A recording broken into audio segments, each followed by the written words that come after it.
अक्कलकोटला एक बाळाप्पा भाव रोज स्वामी समर्थांच्या दर्शनाला यायच्या. तो बोलका नव्हता, फक्त शांतपणे बसायचा.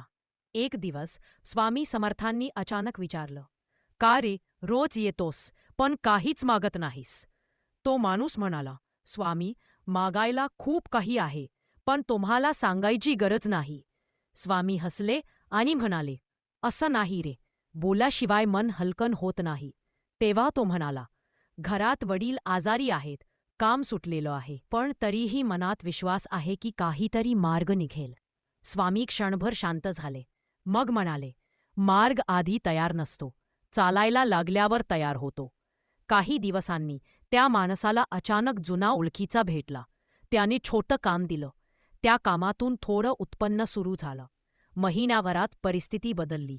एक दिवस तो माणूस पुन्हा स्वामीकडे आला आणि म्हणाला, "स्वामी, तुम्ही काहीच दिलं नाही, पण सगळं मिळालं." स्वामी समर्थ फक्त एवढंच म्हणाले, "मी दिलं नाही रे, तुझा विश्वास जागा केला. जय जय स्वामी समर्थ."